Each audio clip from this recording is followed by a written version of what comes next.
When you have a player like this, Jeremiah Smith, by the way, who is committed, he has announced, hey, I'm committed to Ohio State. Then a top quarterback goes to Georgia and he's like, hey, I need to really give them a look. That really piques my interest. Yeah, that's concerning. Because normally when you have a player committed somewhere, they're not going to say something like this. They're locked in with that team.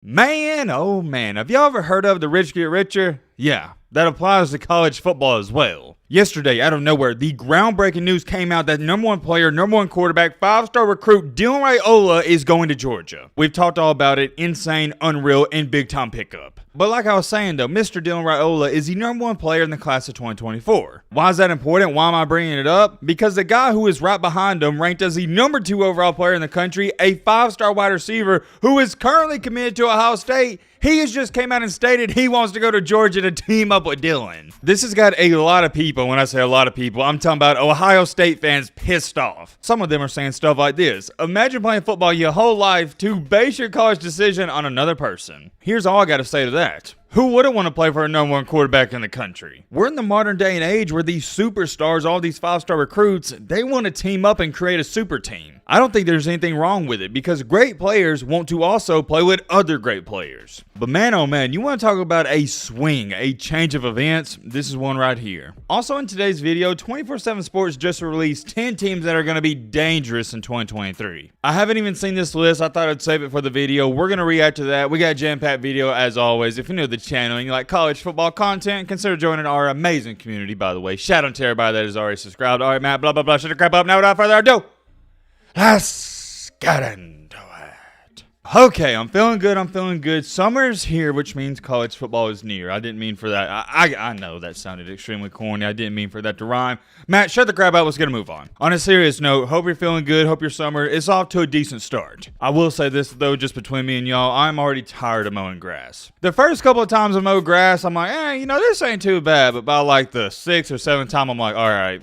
Can winter just hurry up? All right, let me stop. This ain't a landscaping channel. Matt, lock in. Sorry, y'all know how I am. Sometimes I can get off topic. First things first, let's talk about these most dangerous, quote unquote. I'm going to throw quotes around it because I'm going to take it with a grain of salt. These most dangerous teams to watch in 2023. So my man, I'm not going to call you Poppy. I'm not calling another dude Poppy. I'll just say Rail tagged me in this. Thank you, by the way. And number 1, as you can see right here, I've already seen this one, of course, because it's on the front page. They got Texas. I agree with that 10,000%. Does anybody actually want to play Texas? No, they're a dangerous team. They got all the talent in the world. It's only a matter of time before they eventually put it together. Will they put it together? No, but this is a dangerous team. That gets a check for me. Everything after Texas I have not seen. Scrolling along here. Okay, number 2, you got USC, and I can get down with that. Caleb Williams is the best quarterback in college football. Lincoln Riley, offensive mastermind. Defense, it's wishy-washy, but, and I have a big but, the defense is improving slightly. I don't expect them to have a good defense next year, but they could be decent, which is an improvement because they've been trash. And number 3, I kind of like this one, Penn State.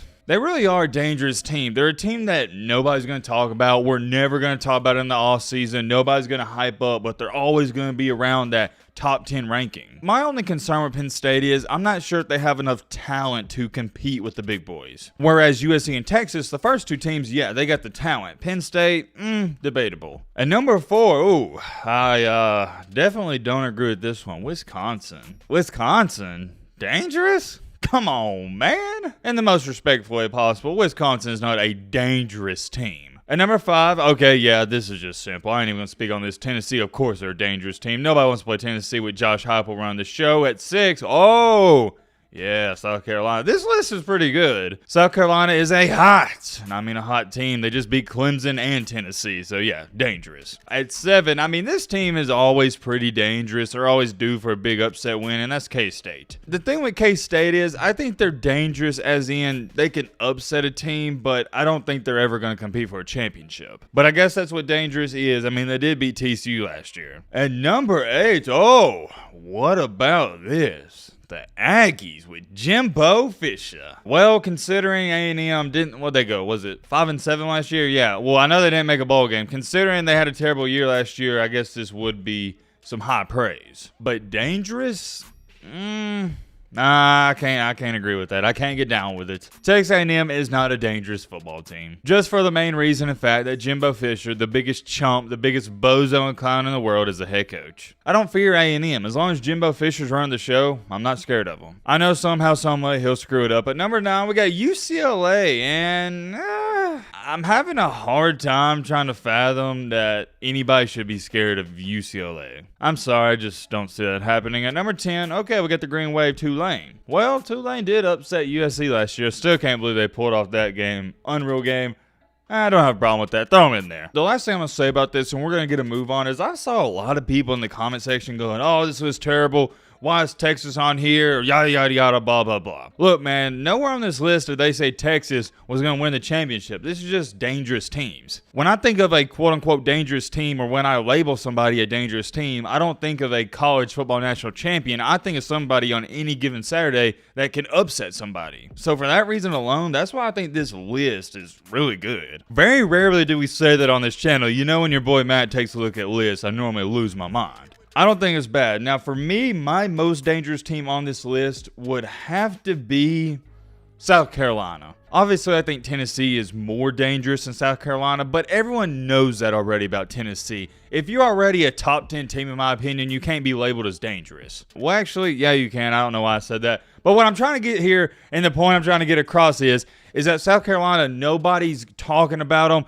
Nobody's going to hype them up, and they can sneak up on you. So for me personally, my top 3 teams on this list that I really like is Tennessee. I'm going to give them that. South Carolina, and also Texas. And if I had to do an honorable mention, I'd put USC at 4. I would love to talk about that some more, but let me know in the comment section how you feel about this list and your thoughts and opinions. But now finally, moving on to the main topic of the main encore, the main reason you clicked onto this video, we got to talk about what's going on with Georgia and Dylan Raiola and this new 5-star wide receiver. Yesterday, we talked all about how Mr. Dylan Raiola is going to Georgia. And I do want to read off some of these comments because in that video, I stated that he didn't have any ties to Georgia, so that was a huge pickup. And here's what Texas Dog had to say on that previous video. Thank you for the comment, by the way. Actually, Matt, he did have ties to Georgia through Matthew Stafford, and Georgia was also the first program to offer him a scholarship. Another one from Brent Henry here. Technically, he calls Matthew Stafford quote-unquote Uncle Matt because his father was a center for the Lions for 12 years, so he did have ties to Georgia. There's many more comments like that where I don't think you guys are calling me out, but you're just really trying to inform me, and I appreciate that. You guys are 100% right. I shouldn't have said he didn't have any ties to Georgia because he did. That was his one tie. Him and Matthew Stafford, they have a great relationship through Dylan Raiola's father. I'm going to be honest with y'all. Did I already know that? Yes, I did, but for some odd reason, I just forgot about it. I don't know why I forgot about it, but I did, so that's my mistake, and I appreciate you guys for informing me. I did want to clarify on that before we get into anything else. But still, regardless of all that, who cares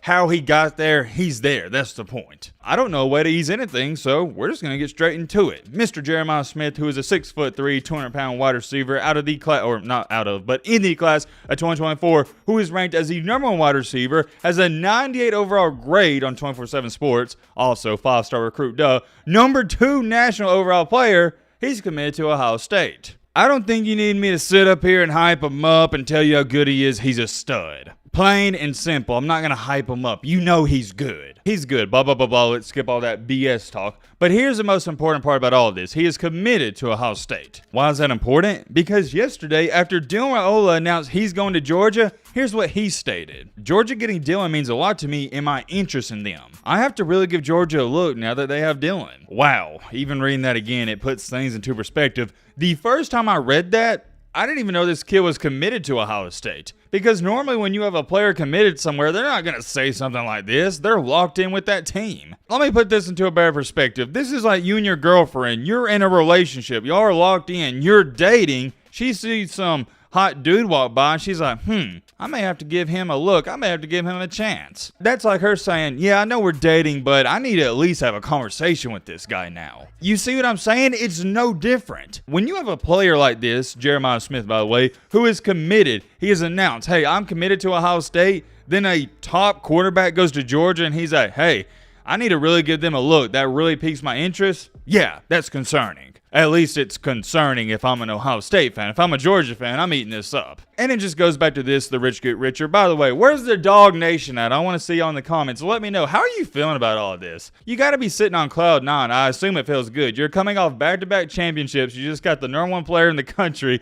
It looks like you got a great chance of going back-to-back-to-back. And now you may get the number 2 player in the country. I think when it's all said and done, Jeremiah Smith has a great chance and a great possibility of flipping and going to Georgia. This quote right here, it tells you that he's not locked in with Ohio State. Check out what some of these Ohio State fans are saying. I think it's funny. Ethan said, "It's funny how people actually think this matters. If Hartline and Day are at OSU, nothing else matters. Enough said." Under that, cool. We will bag another 3 5-stars because Hartline is that guy. You know what this seems like to me? I've noticed the past year, 2, 3 years, Ohio State fans, all they brag about is getting 5-star wide receivers. That's it. That's all they talk about. All they talk about is, oh, yeah, well, we're going to get all these 5-stars left and right, but y'all have 0 championships to show for it. I'm asking a genuine question. Ohio State fans, is that all you care about? To me, what is more impressive about Georgia is they took a guy in Ladd McConkey who wasn't even a 5-star, heck, wasn't even a 4-star, and they've turned him into a superstar. To me, at least, that's more impressive than getting 3 5-star recruits in a single class. To me, winning championships are more important than getting 5-star recruits. Trust me, I want all the 5-star recruits in the world, but you wouldn't catch me bragging about how we get all these 5-star recruits over the years when we have 0 championships to show for it. That's actually embarrassing. To me, it's embarrassing that Ohio State, y'all get all these 5-star recruits and you have no titles to show for it. But hey, maybe that's just me. Maybe I'm looking at it the wrong way. I can't speak for Jeremiah Smith here, but for me myself, I like to win. I don't care what my stats are, what my numbers are, etc. My entire life in every sport I've played, it didn't matter what my team needed me to do, I just want to win. In a basketball game, I'd rather score 2 points and win than score 40 points and lose. But that's how I operate. You'll come to find out in this life, a lot of people just want self-achievements. A lot of people rather score 40 points and look really good and lose than score 2 points and look not so great and the team win. At this point in time, it just matters what Jeremiah Smith's priorities are. Jeremiah Smith, I'm going to ask you a question. Do you want to put up, decent numbers, have a flashy play style, or do you want to go to Georgia and win championships? That's what it comes down to. That's it. Whatever his priorities are, that's going to be the ultimatum in his decision. If you want to be a winner, if you want to be a champion, you go to Georgia. Everybody knows this. You don't go to Ohio State to win championships. You go to Ohio State to put up big-time numbers on offense and beat all the cupcakes. I'm just saying facts. Ohio State isn't a championship school. I don't know if he's going to flip or not. And matter of fact, we'll do this. How about you guys let me know your thoughts on this down below? Let me know your thoughts on all of that. But,